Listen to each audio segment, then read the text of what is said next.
Hello there. Come on, Rishi. Come on, Jeremy. Stop feeding us all that same old and do what the people really want you to do.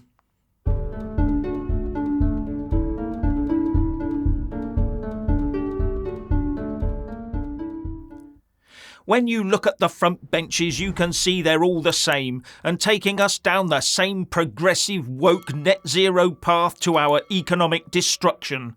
But they disguise it from us by wrapping it in red or blue-coloured paper, and neither of them give the majority what they want, so they always end up failing us.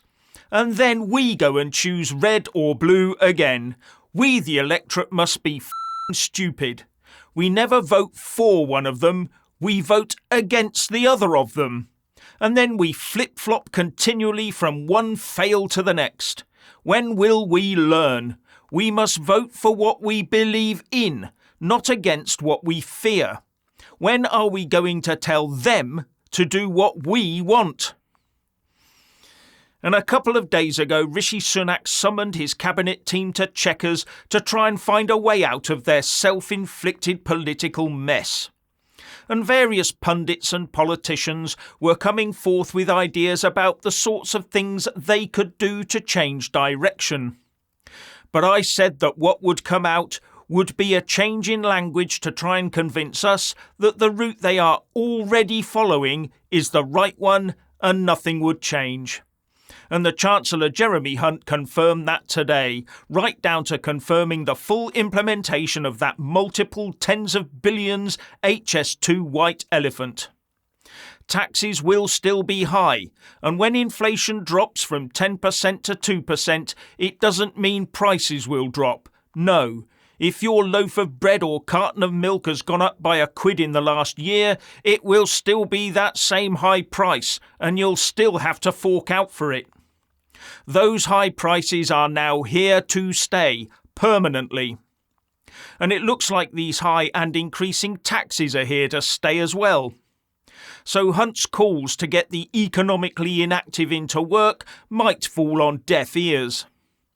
But during his speech, Hunt said that we shouldn't talk the UK down.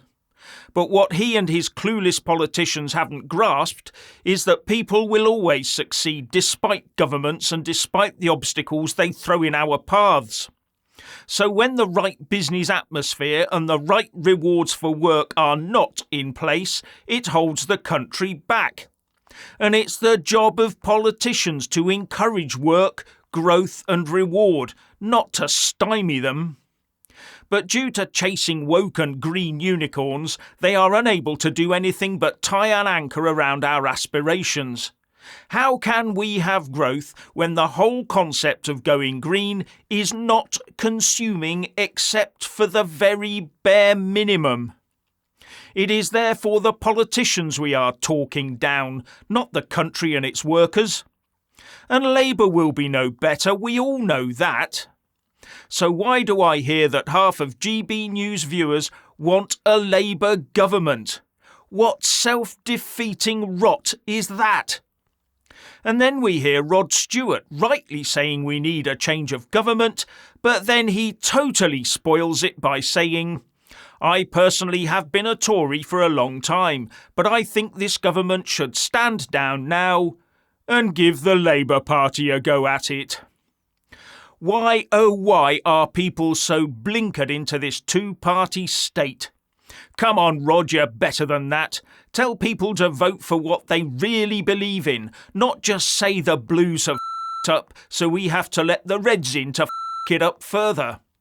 You make it sound more like a playground game of soccer when you're told it's your turn in goal.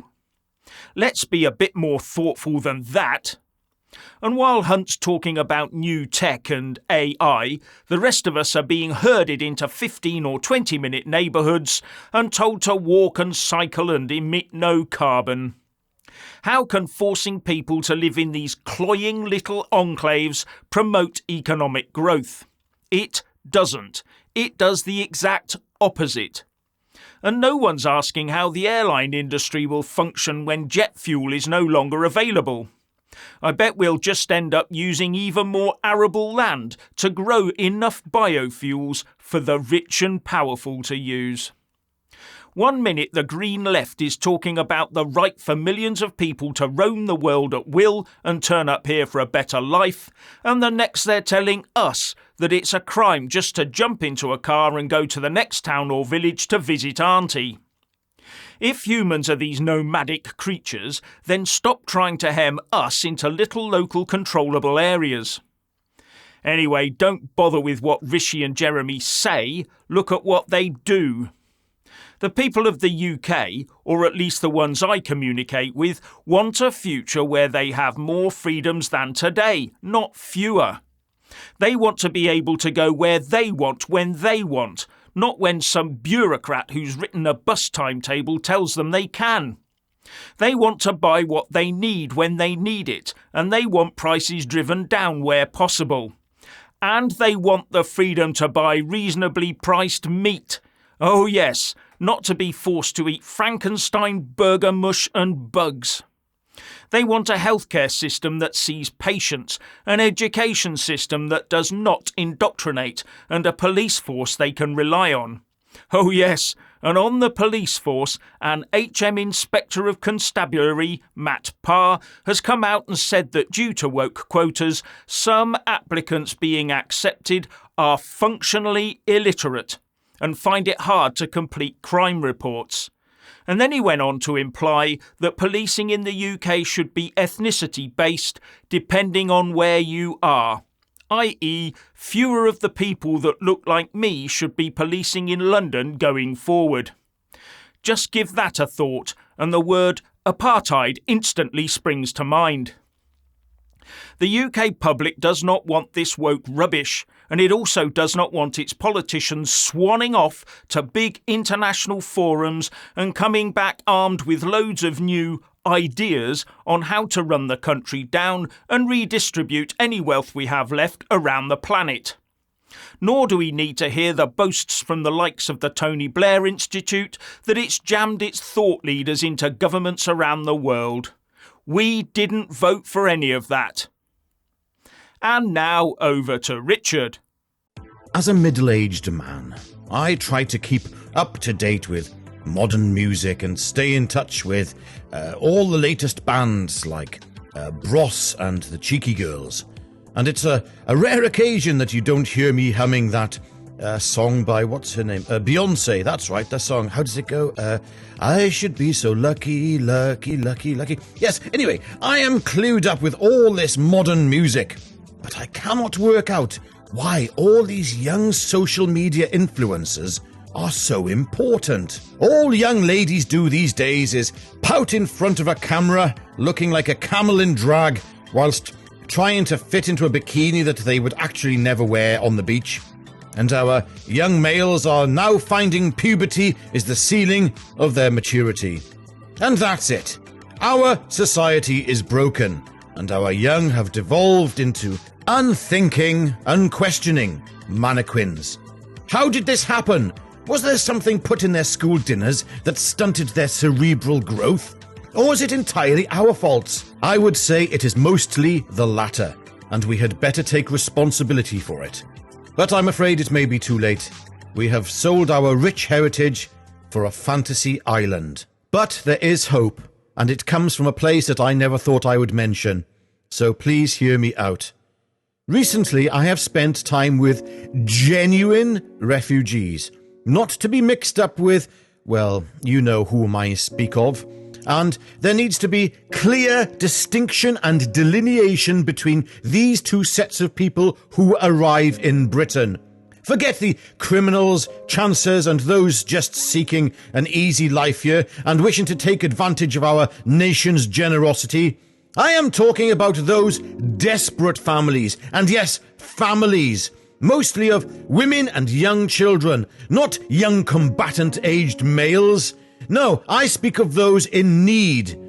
Yes, people who are in need, who Britain has always proudly embraced. Anyway, one thing I have noticed that many of these people, not all, but many of these people who have fled conflicts have in common, and especially the young, is they are different to our spoiled, self-obsessed young here in Britain. These youngsters have a natural sense of warmth, genuine gratitude, and their faces hold a sadness that they cannot hide, even though they bravely try. Maybe the traumas they have experienced and horrors they have witnessed have reset their moral compasses, and these are genuine refugees. I don't know why I should keep reiterating what a genuine refugee is, because that is obvious, and you have to be the byproduct of poor breeding to not know the difference. Anyway, these genuine refugees are not to be shunned, and they may hold the key to us remembering what we as human beings should be. Yes, they have mobile phones and technology, because many of them come from countries that were formerly quite advanced in their living standards. But these people have perspective on life and superficiality, especially the superficiality of our degenerate society, and it is not evident or as evident within them. They have been purged of such things. These people are not obsessed with taking selfies. They may once have been, but such things were not on their agendas anymore. No, their social media pages are filled with photos of family, love, and grief. Yes, many of them have rediscovered the Christian faith of their forefathers. They say there are no atheists on the battlefield, and these people have walked away from the horrors of war, many with Bibles in their hands. Now, I don't wish for our children to ever have to experience the same trauma as these poor people, but they are definitely showing up our youngsters, and their moral values are reconnected with something that our children could learn from. We have all been affected by left-wing, unrestricted immigration, and our culture has suffered irreparable damage from it. Just look at our soldiers sleeping on the streets. And unfortunately, we have now become desensitized to the plights of desperate people. But I looked into the eyes of a woman with her children in a small church in Wales. She bore a smile with dignity, but you could see the nightmare she had lived through etched across her face. And even though she feels like an outcast, she held her head high in that church. And in her serene yet pitiful state, she taught me what it is that we have lost. If you can look those women and children, yes, real children, in the eye and say, send them back, then you have lost your soul, and your moral compass is shattered. It doesn't matter what side of any individual conflict you stand on, women and children must always come first. I will end with this. The blame for our desensitization to the plight of these people lies firmly in the lap of the left, who have blurred the lines between refugee and criminal opportunist.